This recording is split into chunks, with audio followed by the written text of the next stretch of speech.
الحمد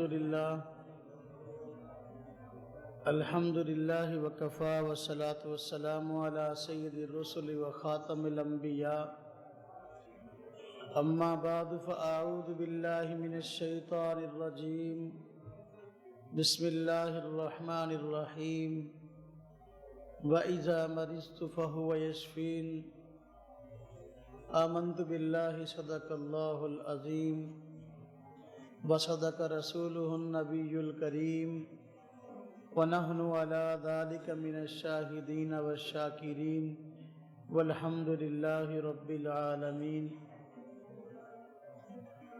دورہ تحقیق المسائل کی اس نشست میں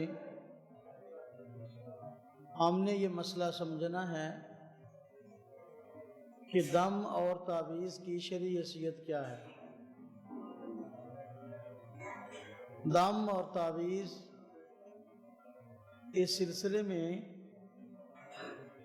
آج امت مسلمہ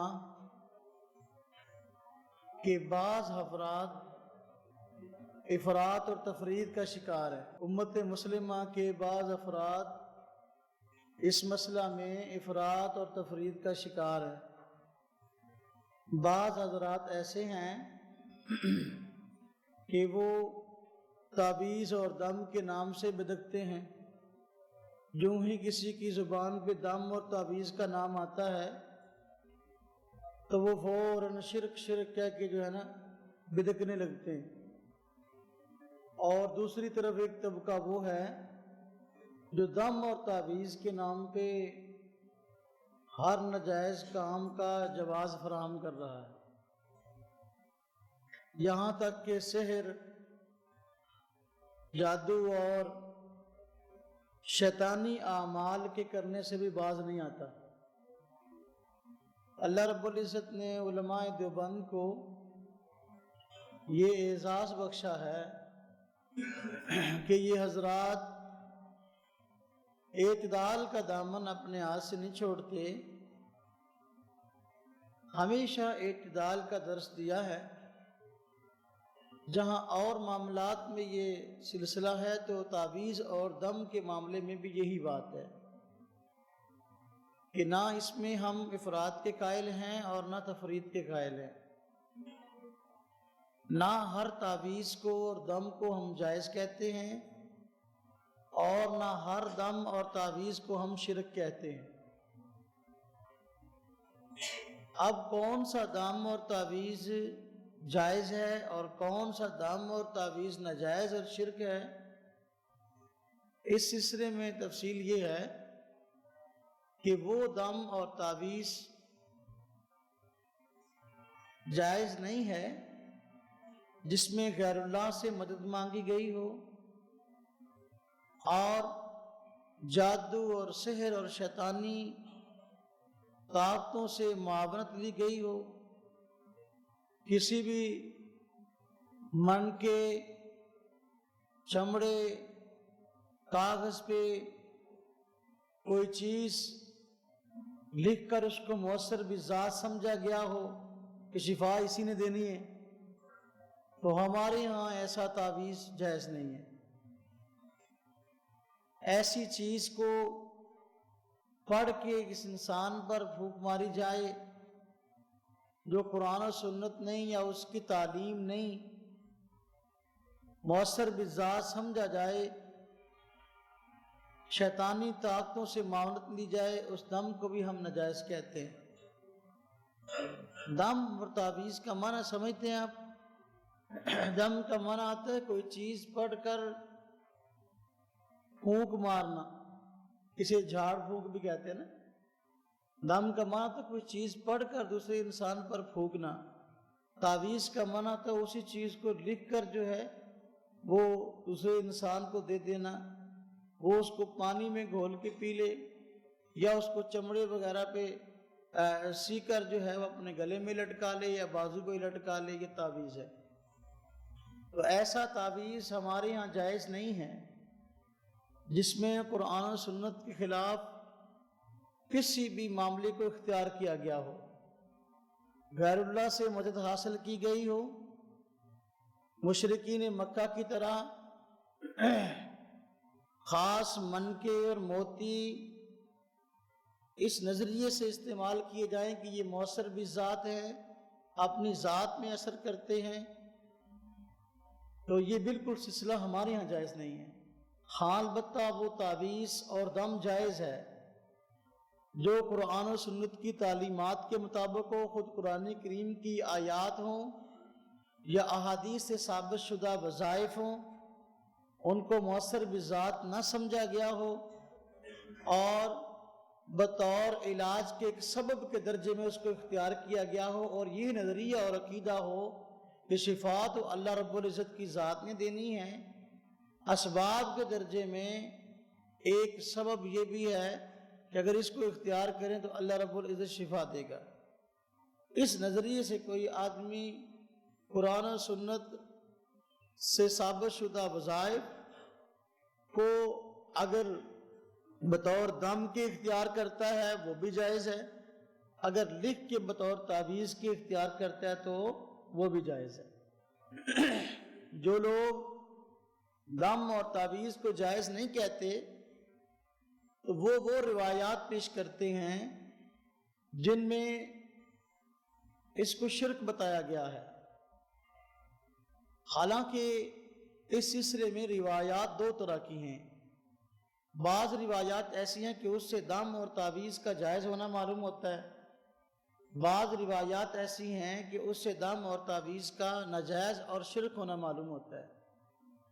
تو جو ہر قسم کے دم اور تعویذ سے بدکتے ہیں تو وہ ایسی احادیث اور روایات لوگوں کے سامنے لے آتے ہیں جس میں اس کو شرک کہا گیا ہے۔ ہم کہتے ہیں کہ جو شرک ہے اس کو شرک سمجھو، جو جائز ہے اس کو جائز سمجھو۔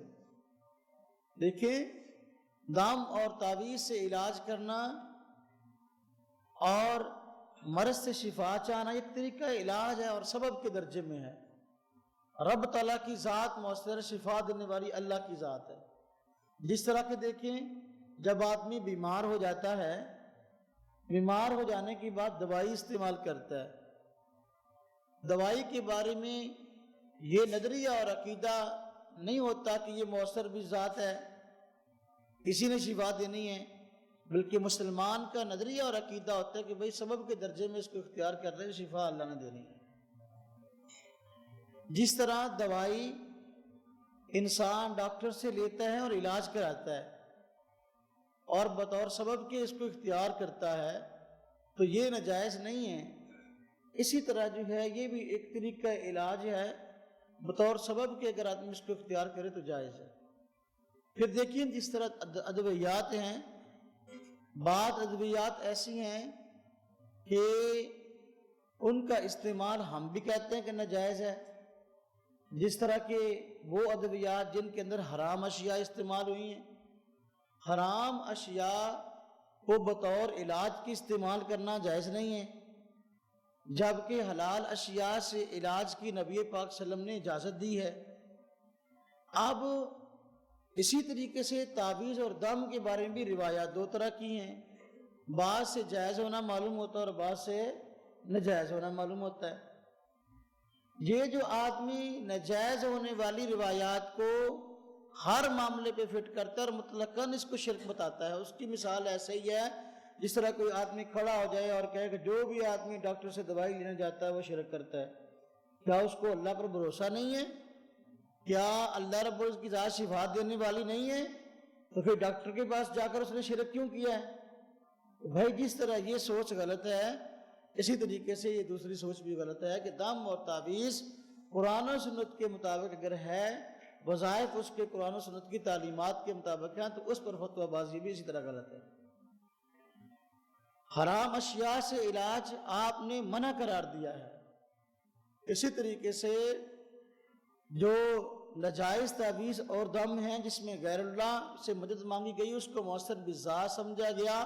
مشرکین مکہ کی طرح خاص منکے اور موتی وغیرہ گھونگے سپیاں استعمال کرتے تھے، ان کو مؤثر بذات سمجھے تھے۔ اگر اس طرح کا معاملہ اس نے کیا ہے اسی سوچ کے ساتھ تو یہ بھی ناجائز ہے۔ ناجائز کو ناجائز سمجھے اور جائز کو جائز سمجھے۔ اب اس پہ دلائل کیا ہیں؟ ہم جو کہتے ہیں بھی وہ دم اور تعویذ جو قرآن و سنت کی تعلیمات کے مطابق ہے، غیر اللہ سے مدد نہیں حاصل کی گئی، اس کو مؤثر بذات نہیں سمجھا گیا، بطور علاج کے ایک سبب کے درجے میں اس کو اختیار کیا گیا، تو وہ جائز ہے۔ اس پہ کون سی دلائل ہیں؟ تو اس پہ بہت سی دلائل ہیں۔ لیکن ایک بات ذہن میں رکھیں کہ قرآن و سنت میں دم اور تعویذ کے لیے ایک لفظ استعمال ہوا ہے، اسے کہتے ہیں رقیہ۔ رقیہ سے مراد دم بھی ہے اور رقیہ سے مراد تعویذ بھی ہے۔ تو ہم دم کی جواز کے بھی قائل ہیں، تعویذ کی جواز کے بھی قائل ہیں، لیکن شرط اس کے لیے یہی ہے مؤثر بذات نہ سمجھا جائے، غیر اللہ سے مدد حاصل نہ کی جائے، مشرکین مکہ والی سوچ نہ ہو، وہ صرف اس کو بطور سبب کے اختیار کر لے۔ دم کے جواز پر دیکھیں احادیث موجود ہے۔ مثلا یہ پہلی حدیث ہے کہ حضرت عائشہ رضی اللہ تعالی عنہا، ان سے روایت ہے صحیح بخاری میں جلد نمبر 2 صفحہ 854، باب الرقیہ بالقرآن والتعوذات۔ حضرت عائشہ رضی اللہ عنہ فرماتی ہیں کہ آپ صلی اللہ علیہ وسلم اپنے مرض وفات میں اپنے اوپر دم کیا کرتے تھے، یعنی آخری صورتیں اپنے دونوں ہاتھوں پر پڑھ کر پھونک مارتے تھے اور پھر ان دونوں ہاتھوں کو اپنے جسم پر پھیرتے تھے۔ جب آپ کی طبیعت زیادہ خراب ہو گئی تو میں آخری صورتیں پڑھ کر آپ پر دم کرتی تھی۔ تو یہ نبی پاک صلی اللہ علیہ وسلم کا اپنا عمل اس روایت میں، بخاری شریف کی روایت میں بیان کیا گیا ہے۔ آپ خود معوذتین پڑھ کے، یعنی قرآن کریم کی آخری 2 صورتیں قل اعوذ برب الفلق اور قل اعوذ برب الناس پڑھ کے دم کیا کرتے تھے۔ جب آپ بہت بیمار ہو گئے، خود یہ کام نہیں کر سکتے تھے، تو پھر حضرت عائشہ رضی اللہ عنہا اس کام کو بجا لاتی تھی۔ اسی طرح دوسری ایک روایت ہے، روایت تفصیل سے ہے، بخاری شریف میں نقل کی گئی ہے، چنانچہ صحیح بخاری جلد 1 صفحہ 304، باب ما یوتا فی الرقیہ علی احیاء العرب بفاتحۃ الکتاب۔ اس باب کے تحت صحیح بخاری میں ایک تفسیر سے روایت ذکر کی گئی، صحابہ کرام کا ایک واقعہ پیش کیا گیا، جس کا اصل یہ ہے کہ نبی کریم صلی اللہ علیہ وسلم کے اصحاب ایک دن ان کو ایک جگہ پہ سفر کا معاملہ درپیش ہوا یہ کہ تعداد بہت زیادہ تھی، راشن اور زادی راہ ختم ہو گیا، کھانے پینے کے لیے کوئی چیز نہیں تھی۔ تو جس علاقے میں انہوں نے پڑاؤ ڈالا، ان لوگوں سے کہا کہ بھئی ہم مسافر ہیں اور بھوکے ہیں، کچھ ہمارے ساتھ تعاون کرو، لیکن ان لوگوں نے مہمان نوازی سے انکار کر دیا۔ ہوا یہ کہ اس وقت معاملہ ایسا پیش آیا کہ اس علاقے کا جو بڑا سردار تھا، اس بڑے سردار کو سانپ نے یا بچھو نے ڈس لیا، اور جس کی وجہ سے وہ تڑپ رہا تھا۔ کئی انہوں نے ہیلے اختیار کیے بھی کسی طریقے سے یہ بیچارہ شفا یاب ہو جائے، لیکن شفا نہیں ہوئی۔ صحابہ کرام وہاں پڑاؤ کیے ہوئے تھے، نیک آدمی تھے، ان کی تقوی اور پرہیزگاری ان کے ظاہر سے عیاں تھی، اس لیے وہ اور کوئی اب ان کے پاس بات نہ بن پڑی تو بھاگے ہوئے صحابہ کرام کے پاس آ گئے کہ یار آپ نیک لوگ ہو، ہمارے سردار کو اس طرح سانپ نے بچھو ڈس لیا تو بیچارہ تڑپ رہا ہے، اگر تمہارے پاس کوئی طریقہ علاج ہو تو آپ اس کو اختیار کر کے اس بیچارے کی اس پریشانی کو دور کر دیں۔ صحابہ کرام میں حضرت ابو سعید خدری رضی اللہ عنہ موجود تھے، تو انہوں نے فرمایا ہاں ہمارے پاس علاج ہے۔ انہوں نے کہا پھر آ جاؤ۔ انہوں نے فرمایا ایسے نہیں، ہماری شرط ہے، ہم علاج کریں گے، اب اگر وہ شفا یاب ہو جاتا ہے آپ ہمیں کیا دیں گے؟ کہ آپ کو کیا چاہیے؟ انہوں نے کہا جی بکریوں کا ایک ریوڑ لیں گے۔ تو اب وہ پریشانی میں تھے، تو انہوں نے کہا ٹھیک ہے ہمیں منظور ہے۔ حضرت ابو سعید خدری رضی اللہ عنہ گئے اور سورہ فاتحہ پڑھ کے دم کر دیا. سورہ فاتحہ پڑھ کے اس سردار پہ دم کیا, اللہ رب العزت نے اس کو شفا دے دی. جب اس کو شفا مل گئی تو طے شدہ شرط کے مطابق انہوں نے بکریوں کا ریوڑ جو ہے صحابہ کرام کو دے دیا. جب صحابہ کرام کو دیا, صحابہ کرام جو ہے پریشان ہو گیا. لے تو ہم نے لیا, پتہ نہیں ہمارے لیے لینا بھی جائز ہے کہ نہیں, استعمال کرنا بھی جائز ہے کہ نہیں. صحابہ کرام کے اس مسئلے میں آپس میں اختلاف ہو گیا اور کہا کہ رسول اللہ صلی اللہ علیہ وسلم کے پاس اب جاتے ہیں, واپس جا رہے ہیں گھر, تو جا کر نبی پاک صلی اللہ علیہ وسلم سے اس کا فیصلہ کروائیں گے, اس کا کیا کرنا ہے بکریوں کا. چنانچہ صحابہ کرام واپس آئے اور آ کر سارا واقعہ اللہ کے نبی صلی اللہ علیہ وسلم کو بتایا کہ اس طرح معاملہ پیش آیا. اللہ کے نبی صلی اللہ علیہ وسلم جو ہیں بڑے خوش ہوئے اور حضرت ابو سعید خدری رضی اللہ عنہ سے پوچھنے لگے کہ بھئی وما یدریک انہا رقیہ, کہ آپ کو کیسے پتا چلا بھی سورہ فاتحہ بھی جو ہے یہ ایک علاج ہے, اس سے بھی علاج ہو سکتا ہے. تو پھر فرمایا کہ بھئی جو تم نے جو کیا ہے یہ بالکل صحیح کیا ہے. فرمایا قد اصبتم, تم نے اچھا معاملہ کیا, اقسموا واضربوا لی معکم سہما, کہ بھئی یہ بکریوں کا ریوڑ ہے, اس کو آپس میں تقسیم کر لو, میرا حصہ بھی اس میں رکھو, میرا حصہ بھی اس میں رکھو. اس سے دو باتیں معلوم ہوئیں. ایک یہ کہ دم جو ہے یہ قرآن کریم کی آیات سے کیا جائے تو بلا شبہ جائز ہے. اللہ کے نبی صلی اللہ علیہ وسلم کی اس کو تائید حاصل ہے, اور اس پہ اگر کوئی آدمی اجرت بھی لے تو وہ اجرت بھی بلا شبہ جائز ہے. اس طرح کے بکریوں کا ریوڑ انہوں نے لیا اور اللہ کے نبی صلی اللہ علیہ وسلم نے اس کو استعمال کرنے کی اجازت عنایت فرمائی تھی. اسی طرح تیسری حدیث ہے حضرت ام سلمہ رضی اللہ عنہا سے, صحیح بخاری جلدوم صفحہ 854. حضرت ام سلمہ رضی اللہ عنہا فرماتی ہیں کہ آپ صلی اللہ علیہ وسلم نے میرے گھر میں ایک لڑکی دیکھی جس کے منہ پر زردی چھائی ہوئی تھی, چھوٹی بچی تھی تو اس کا رنگ جو ہے بہت پیلا پڑا ہوا تھا. تو آپ صلی اللہ علیہ وسلم نے فرمایا کہ بھئی رقیہ یعنی کلام کے ذریعے اس کا علاج کراؤ, کیونکہ اس پر نظر کے اثرات ہے, نظر لگی ہوئی ہے اس کو.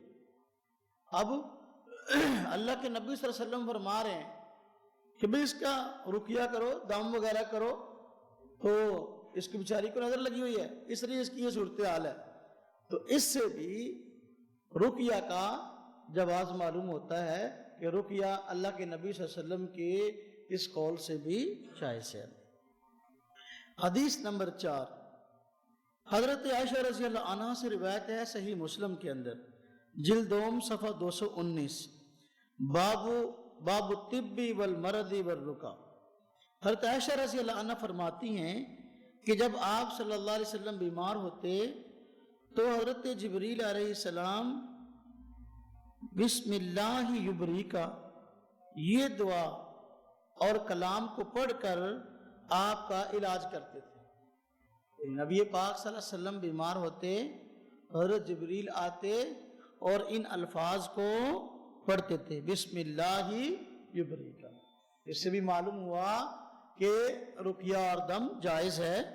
نمبر 5, حدیث حضرت انس رضی اللہ عنہ سے روایت ہے سنن ترمذی جلدوم صفحہ 27, باب ما جاء فی الرخصۃ فی ذلک. حضرت انس رضی اللہ عنہ فرماتے ہیں کہ آپ صلی اللہ علیہ وسلم نے زہریلے جانور کے کاٹنے اور پھوڑے وغیرہ کے دوا کے لیے علاج بالکلام کی اجازت عنایت فرمائی تھی. تو یہ تقریباً 5 روایات ہو گئیں جن سے رقیہ کا جواز ثابت ہوتا ہے, دم کا جواز ثابت ہوتا ہے. جب ہم یہ روایات پیش کرتے ہیں, جن لوگوں کو توحید کا ہیضہ ہو گیا ہے ان کو یہ برداشت نہیں ہوتی. توحید اچھی چیز ہے لیکن ہیضہ اچھی چیز نہیں ہے. تو جن کو ہیضہ ہے ہر قسم کے دم اور تعویذ کو ناجائز کہتے ہیں. اب وہ فوراً پہلے کہتے ہیں کہ بھئی یہ کوئی بھی جائز نہیں چیز, لیکن جب یہ روایات پیش کرتے ہیں فوراً پینترا بدلتے ہوئے کہتے ہیں ہاں یہ تو جائز ہے لیکن تعویذ اس کو لٹکانا لکھ کر یہ جائز نہیں. پڑھ کر دم کرنا تو جائز ہے، اس کو لکھ کر لٹکانا جائز نہیں ہے۔ ہم کہتے ہیں بھائی عجیب بات ہے، جو آدمی کسی معاملے کو شرک کہتا ہے وہ شرک اس کو ثابت تو کرے۔ اب سورہ فاتحہ ہے، کوئی آدمی دوسرے مسلمان کو سورہ فاتحہ پڑھ کے دم کرتا ہے، یہ تو جائز ہے۔ یہی سورہ فاتحہ لکھ کے دے دے کہ بھئی اس کو گھول کے پانی میں ملا کے پی لو، یا اس کو بازو پہ باندھ دو یا گلے میں لٹکا لو، یہ شرک ہے۔ تو یہ شرک کیسے ہے؟ شرک کی تعریف کیا ہے یہ تو بتائیں۔ شرک کہتے کس کو ہیں؟ جو لوگ تھوڑی تھوڑی بات پہ لوگوں پر شرک کے فتوے لگاتے ہیں، بسا اوقات ان لوگوں کو شرک کی تعریف بھی نہیں آتی ہوتی۔ شرک تو یہ ہے نا کہ غیر اللہ سے مت مانگی جائے، جی کلام ایسا ہو جو قرآن و سنت کے خلاف ہو۔ اب کوئی قرآنی آیت، قرآنی وظیفہ کوئی اگر لکھ کر یا حدیث سے ثابت شدہ وظیفہ وہ پڑھ کے دم کر دیا تو جائز ہے، اسی کو لکھ کر دیتی ہے، یہ شرک ہو گیا۔ تو یہ فرق جو ہے کس حدیث کے اندر آیا ہے؟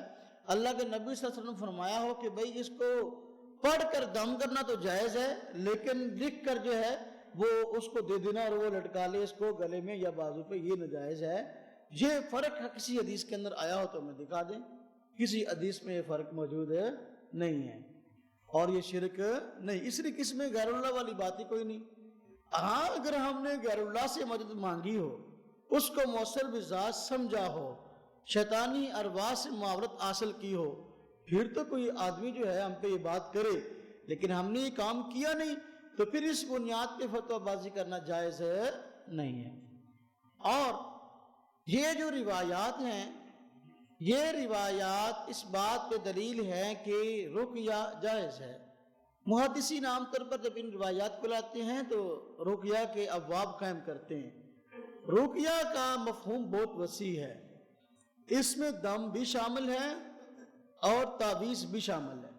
یعنی قرآن کریم کسی آیت یا مسند وظیفہ کو پڑھ کر دم کرنا بھی اس میں شامل ہے، لکھ کر دینا بھی اس میں شامل ہے، دونوں شامل ہیں۔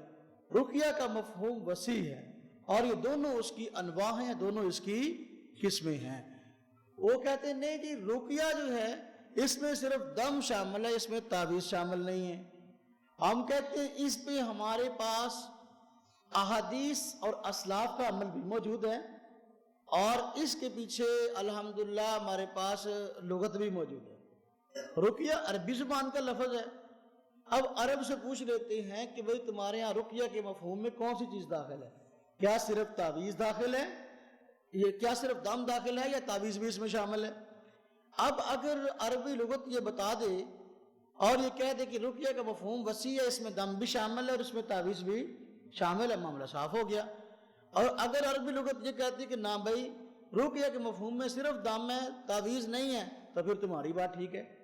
آپ دیکھیں کہ آپ کے ہاں اس پہ مختلف عربی لغات کے حوالے دیے گئے ہیں، چنانچہ عربی لغت جو ہے عربی سے اردو معروف ہے ہمارے یہاں پاک ہند کے اندر مصباح اللغات کے نام سے۔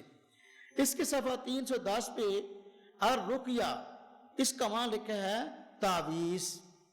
کیا معنی لکھا ہے؟ افسون، تعویذ، جمع رقا اور رقیات۔ رقیہ کے مفہوم میں کیا چیز آ گئی جی؟ دم بھی آ گیا اور تعویذ بھی آ گئی۔ آگے اس کی جمع بتا دی۔ نمبر 2 منجد، یہ بھی عربی سے اردو لغت ہے اور معروف لغت ہے، پورے عرب میں بھی چلتی ہے، ہمارے یہاں عجم میں بھی چلتی ہے۔ تو اللہ آپ کا بھلا کرے، اس کے صفحہ نمبر 537 پہ بتایا گیا ہے کہ عودہ جمع عود والتعویذ جمع تعویذ اثمان بمعنى الرقیہ وہی التي تكتب وتعلق على الانسان لتقیته في زعمه من الجنون والعین۔ یعنی عودہ اور تعویذ دونوں اسم میں ان کا معنی رقیہ ہے، اور رقیہ اس تحریر کو کہتے ہیں جو لٹکائی جاتی ہے تاکہ انسان اپنے گمان کے مطابق جنون اور نظر بد وغیرہ سے محفوظ رہے۔ اسی طرح جو ہے تیسرا لغت کا حوالہ القاموس الوحید، اس میں دیکھیں لکھا ہے کہ مختلف اس کی کیٹیگری بنائی ہے اس رقیہ کے مفہوم اور الفاظ کی۔ فرمایا کہ رقین و رقین و رقیتن، اس کا معنی اللہ کی پناہ میں دینا، تعویذ گنڈے سے علاج کرنا، جھاڑ پھونک کرنا، دم کرنا۔ اور الراقی کسے کہتے ہیں؟ کہتے ہیں الراقی کہتے ہیں عامل کو، تعویذ گنڈے کرنے والا، جھاڑ پھونک کرنے والا، تعویذوں والا، یہ کون ہوتا ہے؟ الراقی۔ معلوم ہے رقیہ کے مفہوم میں جس طرح دم داخل ہے اس طرح تعویذ بھی داخل ہے۔ الرقیہ فرمایا تعویذ جس سے بیمار کا علاج کیا جاتا ہے، مؤثر کلام جسے پڑھ کر دم کیا جائے۔ تو اب دیکھو تعویذ کے مفہوم میں دونوں آگے، القاموس الوحید صفحہ 661۔ اس طرح چوتھا والا لغت میں القاموس الجدید کے نام سے ایک لغت آئی ہے، اس میں صفحہ 279 بلکہ 79 کیا ہے؟ رقا رقین و رقیتن، جھاڑ پھونک کرنا، تعویذ گنڈا کرنا۔ یعنی یہاں بھی دیکھو رقیہ کے مفہوم میں جھاڑ پھونک یعنی دم بھی آ گیا اور تعویذ بھی آ گیا۔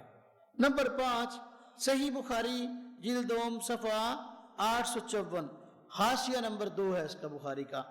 یہاں دیکھیں بتایا گیا ہے کہ رقیہ کے متعلق کہ وَهُوَ بِمَعْنَى التَّعْوِيذ، رقیہ کا جو لفظ آیا ہے حدیث میں یہ تعویذ کے معنی میں بھی ہے، اس کے مفہوم میں تعویذ بھی شامل ہے۔ تو لغت سے یہ بات معلوم ہو گئی کہ رقیہ کا مفہوم وسیع ہے، اس کی 2 انواع ہیں، اس کے مفہوم میں دم بھی شامل ہے، اس کے مفہوم میں تعویذ بھی شامل ہے۔ اب اگر تعویذ کے الفاظ سے ایک بھی روایت ذخیرہ احادیث میں نہ ہوتی تب بھی جو ہے اوپر والی روایات جو ہم نے دم کے جواز میں پڑھی ہیں اس کے ثبوت کے لیے کافی تھی، اس لیے کہ رقیہ کے 2 انواع ہیں، دم بھی اور تعویذ بھی، لہذا جب دم ثابت ہو گیا تعویذ بھی ثابت ہو گیا۔ لیکن اب بعض لوگ اصرار کرتے ہیں کہ تعویذ کا لٹکانے کا یہ معاملہ روایات میں دکھاؤ، تو ان کی تسلی کے لیے ہم اور روایات بھی پیش کر دیتے ہیں۔ چنانچہ یہ پہلی روایت سنن ابی داود جلد دوم صفحہ 187 باب کیف الرقیہ۔ اب دیکھو یہاں پھر رقیہ کی بحث آ گئی ہے، باب بھی ایسا ہی ہے، تو اللہ آپ کا بھلا کرے۔ عمر ابن شعیب عن ابیہ عن جدہ اس سند کے ساتھ رسول اللہ صلی اللہ علیہ وسلم سے مروی ہے کہ آپ صلی اللہ علیہ وسلم صحابہ کو ڈر اور خوف دور کرنے کی یہ دعا سکھاتے تھے۔ کون سی؟ اعوذ بکلمات اللہ التامات من غضبہ وشر عبادہ ومن ہمزات الشیاطین وان یحضرون۔ تو یہ دعا اللہ کے نبی صلی اللہ علیہ وسلم صحابہ کو ڈر اور خوف دور کرنے کی سکھاتے تھے۔ اور یہ دعا جو ہے حضرت عبداللہ بن عمر رضی اللہ عنہ صحابی رسول ہیں، ان کا یہ عمل تھا کہ اپنے سمجھدار بیٹوں کو یہ دعا زبانی یاد کراتے تھے تاکہ وہ اس کو بطور وظیفہ کے پڑھیں، اور جو چھوٹے بچے تھے زبانی یاد نہیں کر سکتے تھے تو اس دعا کو بطور تعویذ کے لکھ کر ان کے گلے میں لٹکا دیتے تھے، بطور تعویذ کے لکھ کر ان کے گلے میں۔ تو یہ کتنی صاف اور واضح دلیل ہے کہ بھئی کوئی عمل اگر آپ زبانی پڑھ سکتے ہیں تو پڑھ لیں، زبانی نہیں پڑھ سکتے یا پڑھ بھی سکتے پھر بھی بطور برکت کے لٹکانا چاہیں، بطور سبب کے علاج کے تو لٹکا لیں، کوئی حرج والی بات نہیں۔ جس طرح کہ عبداللہ بن اب دیکھیں ہم میں اور باطل میں یہی فرق ہے، باطل صحابہ کرام سے روایات لیتا ہے، روایت لیتا ہے درایت نہیں لیتا، کہتا ہے ہم الفاظ حدیث کے صحابی سے لے لیں گے لیکن اس کا معنی خود کریں گے۔ ہم کہتے ہیں نہ بلکہ جس طرح صحابی سے حدیث کے الفاظ لیے ہیں تو معنی بھی صحابی سے لینا ہے، معنی وہابی سے نہیں لینا، معنی بھی صحابی سے لینا ہے۔ اب دعا پڑھنا اگر اتنی ہی بات ہوتی ہے، اللہ کے نبی صلی اللہ علیہ وسلم صحابہ کرام کو ڈر اور خوف سے محفوظ رہنے کے لیے کلمات سکھاتے تھے، اگر روایت اتنی ہوتی تو کوئی لفظ پلست وہ ہمارے سامنے آتا اور کہتا کہ دیکھو یہاں تو صرف پڑھنے کا ذکر ہے، لٹکانے کا ذکر نہیں۔ صحابی رسول یہ بات سمجھتے تھے کہ بھئی یہ دونوں صورتیں برابر ہیں، اس میں کوئی حرج نہیں، اس لیے اپنی اولاد جو سمجھدار ہوتے ان کو تو اس کو یاد کرا دیتے، یاد کر سکتے تھے یہ کلمات۔ جو یاد نہیں کر سکتے تھے، چھوٹے تھے، تو بطور تعویذ کے لکھ کر ان کے گلے میں لٹکا دیتے تھے۔ یہ صحابی اس روایت کا معنی یہ سمجھے کہ اس سے دم بھی ثابت ہے اور تعویذ بھی ثابت ہے۔ رقیہ کے مفہوم میں دم بھی شامل ہے اور تعویذ بھی شامل ہے۔ نمبر 2، دوسری روایت حضرت عبداللہ بن عباس رضی اللہ عنہ سے، مصنف ابن ابی شیبہ، یہ جلد 7 صفحہ 385، اس میں روایت موجود ہے، باب فی الرخصۃ فی القرآن یکتب لمن یسقاہ۔ امام بخاری رحمۃ اللہ علیہ کے استاد امام ابن ابی شیبہ خود جو ہے دیکھو لکھنے کا باب قائم کرے کہ اس کو لکھ کر جو ہے وظائف کو لٹکانا دینا ہی جائز ہے۔ عبداللہ بن عباس رضی اللہ عنہما کا فرمان ہے کہ اگر بچے کی ولادت میں عورت کو تکلیف ہو تو قرآن کریم کی 2 آیتیں اور یہ چند کلمات جو ہیں، کون سے؟ بسم اللہ الذی لا الہ الا هو الحلیم الکریم سبحان اللہ رب السماوات السبع ورب العرش العظیم، یہ لکھ کر پانی میں گھول کر عورت کو پلایا جائے تو اس کو ولادت میں آسانی ہوگی۔ یہ تو کلمات دعا کے، آیات کون سی ہیں؟ دیکھیں آپ کے عربی روایت کے الفاظ میں ہیں، سبحان اللہ رب السماوات السبع ورب العرش العظیم، کأنہم یوم یرونہا لم یلبسوا الا عشیۃ او ضحاہا، اور دوسری کأنہم یوم یرون ما یوعدون لم یلبسوا الا ساعۃ من نہار بلاغ فہل یہلک الا القوم الفاسقون۔ تو یہ قرآن کریم کی 2 آیات اور ساتھ یہ دعا، یہ حضرت عبداللہ بن عباس رضی اللہ عنہ فرماتے ہیں اگر کوئی خاتون ایسی ہو بچے کی پیدائش میں اس کو مشکلات ہوں تو یہ لکھ کر جو ہے اگر پانی میں گھول کر جو ہے اس کو پلا دیا جائے تو ولادت کے معاملے میں اس کو آسانی ہوگی۔ اب اگر یہ لکھ کر دینا شرک ہوتا تو صحابی رسول عبداللہ بن عمر رضی اللہ عنہ، عبداللہ بن عباس رضی اللہ عنہما، یہ صحابی کبھی بھی یہ کام نہ کرتے، تو یہ اس کے جائز ہونے کی واضح دلیل ہے۔ اسی طرح جو ہے کہتے کہ امام بخاری سمیت کئی محدثین کے استاد، اس طرح بات آئی علامہ ابن شیبہ رحمۃ اللہ علیہ، اپنے مصنف ابن ابی شیبہ، اس میں تعویذ کے جواز پر مستقل باب قائم کر کے یہ فرما رہے ہیں، اور پھر کئی اہل علم کے انہوں نے فتاوی نقل کیے ہیں کہ جس سے تعویذ کا جائز ہونا معلوم ہوتا ہے۔ کیا باب قائم کیا علامہ ابن ابی شیبہ رحمۃ اللہ علیہ نے؟ من رخص فی تعلیق التعاویذ، تعویذ کا لفظ دکھاؤ جی، من رخص فی تعلیق التعاویذ، تعویذ کا لفظ آ گیا کہ نہیں آ گیا؟ اب جو بدکتا ہے اس سے، ہاں جی دکھاؤ کہاں ہے، یہ شرک ہے، اس کو یہ دکھا دو۔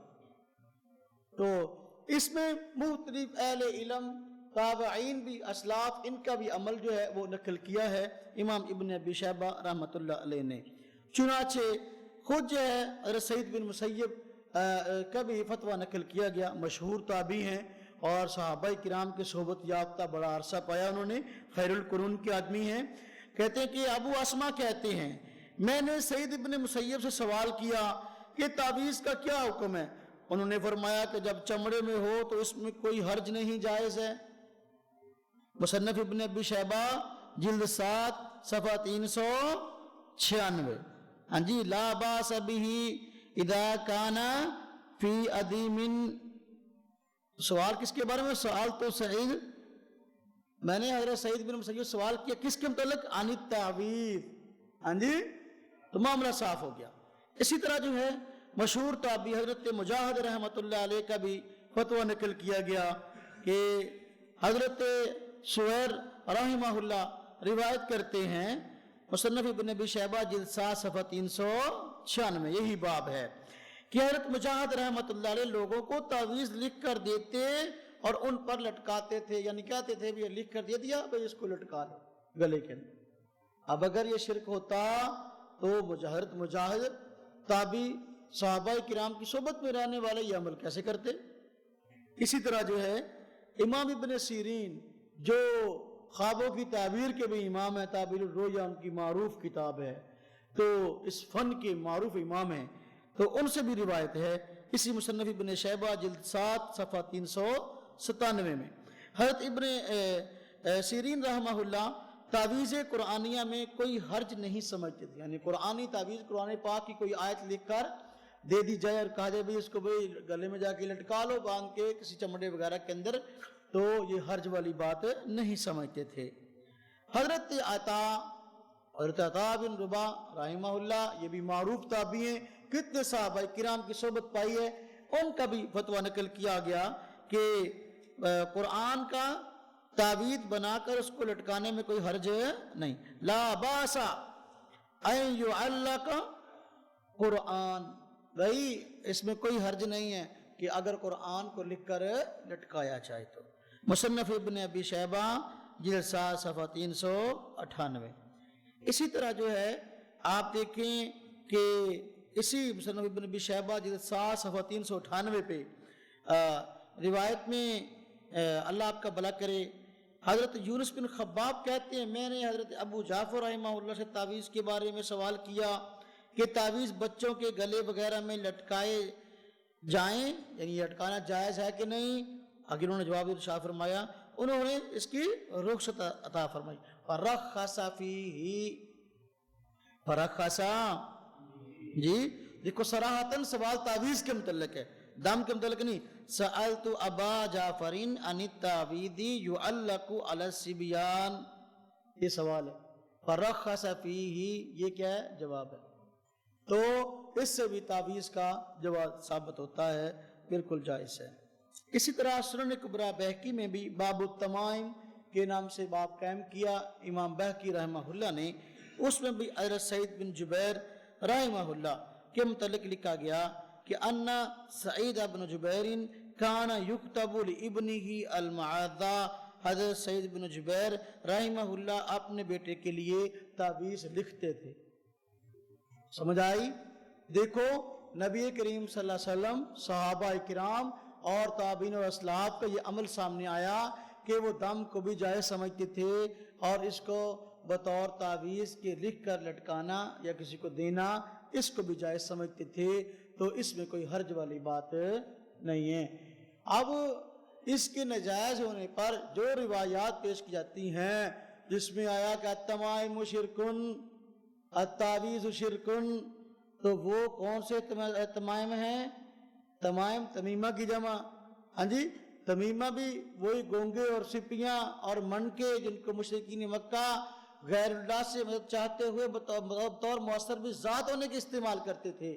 تو ہم کہتے ہیں بالکل ایسا تعویذ، ایسا منکا، ایسا موتی، ایسا کوئی اور عمل جس کے ذریعے سے غیر اللہ سے مدد حاصل کی جائے اس کو مؤثر بھی ذات سمجھا جائے، اس کو شرک ہم بھی کہتے ہیں. یہ روایات ہمارے موقف کے مطابق ہیں، اس کو ہمارے خلاف پیش نہ کیا جائے.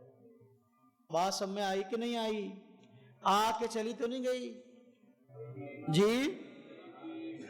اب احادیث آپ حضرات نے پڑھی ہیں، نبی کریم صلی اللہ علیہ وسلم سے صحابہ کرام و تابعین سے اس بات کا جواز معلوم ہوا. تو علم حدیث کے وارث ظاہر بات ہے محدثین بھی ہیں، تو محدثین نے بھی جا بجا جو ہے اس کو جائز قرار دیا ہے. کچھ حوالہ جات جو ہیں آپ حضرات کے فائل بھی موجود ہیں تصریحات ائمہ کے نام سے. امام ابن بطال رحمہ اللہ اپنی شرح صحیح بخاری کے اندر جلد 5 صفحہ 160 159 جی ہے، تو اس میں جو ہے وہ یہ بات بتاتے ہیں ولا باس بتعلیق التمائم والخرز الذی فیہ الدعاء والرقاء بکتاب اللہ عند جمیع العلماء. تمام علماء کے ہاں یہ جائز ہے. یہ تو بطور اجماع کے بھی ہو گیا نا. علامہ عینی رحمہ اللہ، علامہ ابن حجر عسقلانی رحمہ اللہ، علامہ عینی کی شرح بخاری کی عمدۃ القاری اور علامہ ابن حجر رحمہ اللہ کی شرح بخاری کی فتح الباری، ان دونوں نے یہ بات لکھی ہے کہ بالکل یہ اپنا جو قرآن کریم سے ثابت شدہ وظائف ہیں ان کو لکھنا جائز ہے، لیکن جو اس سے قرآن و سنت سے ہٹ کر ہیں وہ ناجائز ہے. اس تفصیل کو انہوں نے بیان کیا ہے، عبارت آپ کے ہاں موجود ہے. امام خطابی رحمہ اللہ نے بھی یہ بات نقل کی ہے. خود غیر مقلد عالم شمس الحق عظیم آبادی اس نے شرح لکھی ہے عون المعبود کے نام سے، تو اس میں بھی امام خطابی رحمہ اللہ کا یہ فتویٰ نقل کیا گیا، عبارت نقل کی گئی اس کے جواز پہ کہ عون المعبود جلد 10 صفحہ 262 باب فی تعلیق التمائم۔ اسی طرح امام ابن حبان رحمہ اللہ یہ بھی معروف محدث ہیں، تو انہوں نے بھی صحیح ابن حبان کتاب الرقاء والتمائم، اس میں انہوں نے اس کے جواز کو اور جو شرکیاں اس کے عدم جواز کی بات کو ذکر کیا ہے۔ اور اسی طریقے سے یہ دو ان کی عبارت کی گئی۔ امام بہقی رحمہ اللہ سنن کبریٰ بہقی جلد 9 صفحہ 50 باب التمائم کے تحت جو ہے یہ انہوں نے بھی یہی بات ذکر کی ہے جو ہم نے کی ہے۔ ہماری بات کا خلاصہ ہے کہ بھئی وہ تعویذات جائز ہیں، دم جائز ہے جو قرآن و سنت کے مطابق ہو۔ لکھے نا آخر میں تعویذ اس وقت مکروہ ہے جب آدمی اسے شفا دینے والا سمجھے، اگر تبرک سمجھے یا یہ سمجھے کہ بیماری دور کرنے والا اللہ ہی ہے پھر لٹکا لے تو بطور علاج اور سبب کے اس میں کوئی حرج والی بات نہیں ہے۔ تو یہ ساری باتیں ہیں یہ اپنا اس بات پہ کہ بالکل تعویذ اور دم جائز ہے اور اس کے پیچھے یہ دلائل موجود ہیں۔ اتنی بات سمجھ میں آ گئی ہے؟ ٹھیک، آپ باتیں سننا ذرا۔ دم اور تعویذ کے متعلق ہم کہتے ہیں جو قرآن و سنت سے ثابت ہے وہ بلا شبہ جائز ہے، بطور علاج کے اس کو اختیار کیا جا سکتا ہے، لیکن اس کے لیے طریقہ کار بھی وہی اختیار کیا جائے جو کہ اسلاف سے ثابت ہے۔ جو طریقہ کار آج بعض عاملوں نے اختیار کیے ہیں اس کی ہرگز اجازت نہیں ہے۔ غیر محرم عورتوں کو اپنے سامنے بلاتے ہیں اور بے پردہ ان سے ملاقاتیں کرتے ہیں، ان کے گریبانوں میں یوں کر کے پھونکے مارتے ہیں اور ان کی شلواریں اتار کے پھونکے مارتے ہیں، تو یہ طرز جو ہے یہ اسلاف سے ثابت نہیں ہے۔ بات سمجھ آ رہی ہے؟ یہ طرز جائز ہے۔ ایک چیز کا قرآن و سنت سے جو جواز ہے جس طرز سے ہے اس طرز سے اس کو اختیار کیا جائے۔ یہ طرز جو آیا ہے اس طرز کی کبھی بھی حوصلہ افزائی نہیں کی جا سکتی، بلا شبہ یہ اہل علم کو بدنام کرنا ہے، بلا شبہ اپنی شخصیت کو تباہ کرنا ہے۔ غیر محرم عورتوں کو تعویذ دینے کی ضرورت پیش آئے اس کے لیے پردے کا اہتمام ہونا چاہیے، وہ پردے کے پیچھے آئیں، یا کوئی آپ کی بہت کی مجبوری بن جائے، کبھی وہ بیچاری اگر برقعے پہن کے آئی ہے کوئی ضروری بات کرنی پڑی تو اپنی نظر کو نیچے رکھے جو ہے وہ بات کریں اس سے، وگرنہ پردے کا اہتمام کرے، پردے کے پیچھے اس کی بات سنیں، اس کو تعویذ لکھ کے دے دیں۔ لیکن یہ جو طریقہ کار ہے سامنے بٹھا کر بند کمرے میں بلا کر جو ہے اس کو تعویذ دینے کا معاملہ یہ ہرگز جائز نہیں ہے۔ اللہ کے نبی صلی اللہ علیہ وسلم دنیا کی پاک دامن ہستی ہیں، اکیلی عورت کے ساتھ رہنا اللہ کے نبی صلی اللہ علیہ وسلم کی ذات کبھی آپ گوارا نہیں کرتے تھے۔ آپ نے شاید وہ واقعہ سنا ہو کہ ایک دن اللہ کے نبی صلی اللہ علیہ وسلم ایک جگہ پہ اپنے گھر کے پاس کھڑے تھے دروازے کے پاس، تو ازواج مطہرات میں سے بھی ایک امی جان ساتھ تھی۔ ایک صحابی وہاں سے گزرے تو نبی پاک صلی اللہ علیہ وسلم پر نظر پڑی ہوگی کہ کھڑے ہیں خاتون کے ساتھ، تو اللہ کے نبی صلی اللہ علیہ وسلم نے بھی پہچان لیا بھی اس نے نا، اب پتہ نہیں کیا بیچارہ سمجھے گا۔ اللہ کے نبی صلی اللہ علیہ وسلم نے بعد میں اس سے ملاقات کی اور اس کو فرمایا کہ بھائی جس خاتون کے ساتھ میں کھڑا تھا وہ میری فلانی بیوی تھی، تمہاری ماں تھی، تاکہ شبہ نہ ہو جائے نا کہ بھی کسی غیر محرم کے ساتھ بیٹھے یہاں باتیں کر رہے تھے، کھڑے باتیں کر رہے تھے۔ تو بھائی اللہ کے نبی صلی اللہ علیہ وسلم تو اتنا اہتمام کرتے ہیں جو پوری امت کے روحانی باپ ہیں، تو ہمیں اور آپ کو کتنے اہتمام کی ضرورت ہوگی بھائی؟ یہ جو معاملہ شروع کیا ہے نا بعض عاملین نے، ہاں جی وہ عاملین تو ہیں لیکن کاملین نہیں ہیں۔ عامل کے ساتھ کامل ہونا بھی ضروری ہے، کسی اللہ والے سے پہلے اپنی اصلاح کروائے اور اصلاح کے بعد یہ معاملہ شروع کرے، اسلاف کے طرز کو نہ چھوڑے، اپنی مرضی سے ایسے معاملات کرے گا تو پھر بات خراب ہے۔ ایک تو طریقہ کار کی بات ہے اور دوسرا اس میں اجرت کی بات ہے۔ اجرت بلا شبہ میں نے عرض کیا کہ جس طرح ڈاکٹر سے علاج کرواتے ہیں آپ تو اجرت اس کو دینا جائز ہے، تو اسی طرح آپ اگر کسی عامل سے کسی اللہ والے سے دم کراتے ہیں، تعویذ لیتے ہیں، اگر وہ اجرت کا تقاضا کرتا ہے تو دیں اس کو، تو اگر آپ اجرت نہیں دے سکتے تو آپ اس سے بات کر لیں، جو بھی معاملہ ہے۔ تو کہ اجرت لینا دینا جائز ہے، لیکن اجرت کے لینے دینے میں طریقہ کار جو ہے جو آج اختیار کیا گیا، بعض حضرات نے اختیار کیا، یہ بھی بہت خطرناک ہے۔ وہ کیا ہے؟ وہ طریقہ کار یہ ہے کہ ایک ہے اجرت لینے کا معاملہ، ایک ہے دم اور تعویذ قرآن و سنت کے مطابق ہو تو اس کی شرعی حیثیت۔ آج جھوٹ بول کر جو ہے منہ مانگی قیمتیں لاکھوں روپیہ جو ہے یہ تعویذ دینے والے لوگوں سے لے رہے ہیں۔ اور جھوٹ کیسے بولتے ہیں؟ کوئی بھی آدمی، آج کل جو ہے نا توہمات کا دور ہے، شکوک و شبہات کا دور ہے، تو کوئی بھی آدمی تھوڑا سا بیمار ہو جائے نا، ڈاکٹر سے دوائی لینے گیا تو علاج نہیں ہوا تو فوراً کہتے ہیں فلانے سے دم کرا لو، فلانے سے تعویذ لے لو، چلے جاتے ہیں۔ اب فلانا بھی کہتا ہے کہ فوراً ذہن میں اب بات آتی ہے اس پر کسی نے کچھ کیا ہوا ہوگا، وہ بھی کہتے ہیں ہاں مجھ پر کسی نے کچھ کیا ہوا ہے، جاتا ہے جی مجھے چیک کریں مجھ پر کسی نے کچھ کیا ہوا ہے۔ اب وہ کیا کرتا ہے؟ وہ کہتا ہے جی ہاں جی واقعی آپ پہ کسی نے کچھ کیا ہوا ہے۔ یعنی ہوتا نہیں ایسا معاملہ، لیکن جھوٹ بولتے ہوئے پیسے کمانے کی غرض سے جو ہے یہ معاملہ ہے کہ جو ہے جو بھی اس کے پاس آتا ہے، بعض عاملین کا معاملہ یہ ہے جو کاملین نہیں ہیں، کوئی بھی ان کے پاس آئے کہتے ہیں شکار آ گیا اس کو جانے نہیں دینا، اب جو ہے اس کو کہتے ہیں تجھ پر کسی نے کچھ کیا ہوا، جو بھی اس کے پاس چلا جائے۔ یہ بالکل بات غلط ہے۔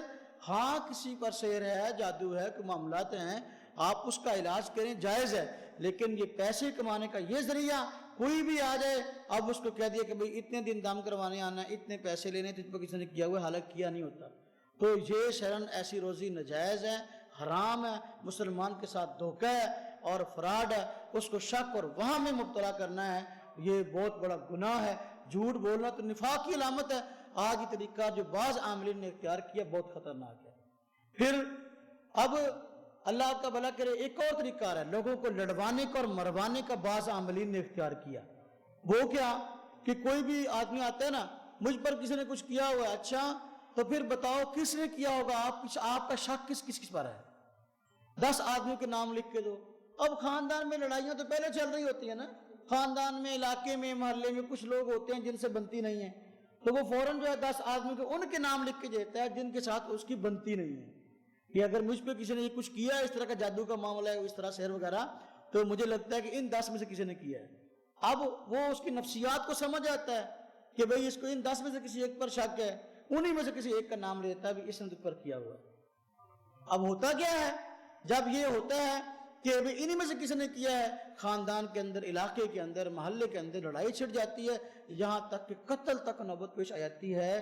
کتنے واقعات ہمارے ملک میں ایسے ہیں کہ جھوٹ بول کر جو ہے وہ آپس میں خاندان والوں کو لڑایا گیا، وہ بچیوں کو طلاقیں ہو گئی اس وجہ سے، اور قتل و غارت ہو گئی، اور اس پہ پیچھے جو قصور ہے وہ عامل کا ہے، اور وہ اپنا پیسہ سیدھا کرنے کے لیے جو ہے یہ سارا کام کر رہا تھا، حالانکہ اس پہ کسی قسم کا جادو والا، سحر والا معاملہ نہیں تھا۔ آپ اس کام کو اگر کہیں تو اس کی گنجائش ہے، لیکن اس کے لیے یہ طریقہ کار اختیار کرنا کہ یا تو آپ اگر تعویذ کرو، دم کرو، قرآن و سنت کی حدود کو پھلانگو۔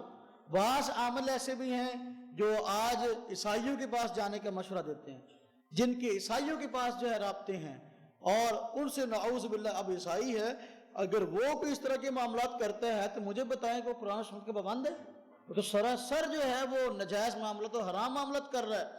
ایسے مسلمان، یہ بڑے بڑے شہروں کے اندر پوسٹر لگے ہوتے ہیں، عامل فلانا بابا، عامل فلانا بابا، عامل شہباز ہے جی، یہ عامل داود ہے جی، یہ فلانا ہے جی، جادو کی کاٹ پلٹ کا ماہر ہے جی، یوں کر دیا، شادی سے انکار کیوں ہے، 10 دن میں جوان، اور یہ ہو گیا اور وہ ہو گیا، وہ لکھا ہوتا ہے نا سارا، وہ سب فراڈی ہیں۔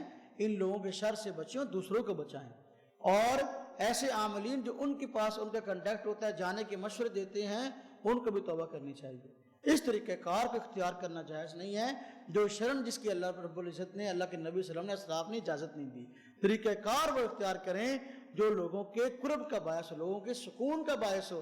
آج یہ شعبہ جو آج جن لوگوں نے تعویذ کا انکار کیا نا، انکار کے اسباب میں سے ایک وجہ یہ بھی ہے کہ جو عاملین کاملین نہیں تھے، باضابطہ کسی سے عملیات سیکھے نہیں تھے، اور اس کی تفصیل اور احکام نہیں سیکھے تھے، یہ کام شروع کر دیا اور لوگوں کی تباہی کا سبب بن گئے، خاندانوں کو لڑوایا، حتیٰ کہ آپس میں مروایا۔ تو یہ لوگ جو ہیں ان لوگوں کو ہتھیار فراہم کر رہے ہیں جو کہتے ہیں تعویذ ناجائز اور شرک ہیں۔ وہ کہتے ہیں دیکھا تعویذ کی وجہ سے لڑائی ہوئی اور فلانا مروا دیا، تعویذ کی وجہ سے جو ہے وہ دیکھو اتنا نقصان ہو گیا، اتنا فراڈ کر لیا، یہ لوگ فراڈ کرتے ہیں، یہ لوگوں کو مرواتے ہیں، لہذا شرک ہے۔ ہم کہتے ہیں جو شرک ہے وہ شرک رہے گا، جو حلال ہے جائز ہے وہ جائز رہے گا، لیکن جو بعض حضرات نے طریقہ کار اختیار کیا غلط، ہم ان کی حوصلہ شکنی کرتے ہیں اور اس کی تردید کرتے ہیں۔ جائز کام کو جائز طریقے سے اختیار کیا جائے تو وہ جائز ہے، جائز کام کو اگر ناجائز طریقے سے استعمال کیا جائے تو وہ جائز ہے نہیں ہے۔ اس بات کا بہت خیال رکھنے کی ضرورت ہے، اور ایسے حضرات کے پاس کبھی نہ بھیجیں جو غیر محرم عورتوں سے تنہائی میں ملاقاتیں کرتے ہیں، یا آپ کو پتہ ہے قرآن و سنت سے ہٹ کر تعویذات دیتے ہیں۔ ایسے لوگوں کا بائیکاٹ کرنا چاہیے، ایسے لوگوں سے امت مسلمہ کو دور کرنا چاہیے، نہ خود کبھی ان کے قریب جائیں اور نہ کسی اور کو قریب جانے کا مشورہ دیں۔ بات سمجھ آئیے؟ بسا اوقات ساتھی پوچھتے ہیں کہ وظائف اور تعویذات کے حوالے سے کوئی معتبر سکہ کتاب ہو، وہ کون سی ہے؟ اب تو کتابیں تو بہت ساری آ گئی ہیں، اور ہر ایک کتاب کے شروع میں لکھا ہوا مستند وظائف، تو جس کے اوپر مستند لکھا ہو تو کوئی ضروری نہیں کہ وہ مستند ہو بھی۔ مستند وہ ہوگی جس کو لکھنے والا مستند اور سکہ عالم دین ہے، اس فن کا آدمی ہے۔ حضرت حکیم الامت حضرت مولانا اشرف علی تھانوی رحمہ اللہ، ان کی ایک کتاب ہے موٹی چھپتی ہے اشرف العملیات کے نام سے، آپ نے دیکھی مکتبہ رحمانی نے چھاپی تھی، موٹی ساری کتاب ہے۔ اس کے دو حصے ہیں، پہلے حصے کے اندر بڑی تفصیل کے ساتھ جو ہے تعویذات کے احکام بیان کیے گئے، ان سے متعلقہ مسائل بیان کیے گئے ہیں۔ تعویذ کی شرعی حیثیت کیا ہے، کون سا تعویذ جائز ہے، کون سا جائز نہیں ہے، اور تعویذات کس سے کرایا جائے کس سے نہ کرایا جائے، یہ مکمل یہ علماء کے لیے جو تعویذات کے معاملے میں تسلی چاہتے ہیں، یہ کتاب بہت مفید ہے۔ کتاب کا نام کیا جی؟ اشرف العملیات۔ اس کا جو پہلا حصہ ہے تو وہ اس بات پر ہے کہ اس کی شرعی حیثیت کیا ہے، اس کے متعلق بنیادی احکام کیا ہیں، بنیادی احکام اس کے اندر لکھے ہوئے ہیں۔ اور دوسرا حصہ جو ہے اس میں خاص طور پہ اعمال بیان کیے گئے ہیں کہ اعمال کون کون سے ہیں، کہ اپنا وظائف یا تعویذات جن کو بطور سبب کے درجے میں بطور برکت کے آدمی استعمال کرے تو امراض سے شفا ہو سکتی ہے۔ تو دوسرے حصے کا نام ہے اعمال قرآنی۔ کیا نام ہے جی؟ اعمال قرآنی۔ یہ دیکھیے دوسرا حصہ الگ چھپا ہوا ہے، مکتبۃ البشریٰ نے چھاپا ہے یہ اعمال قرآنی کے نام سے۔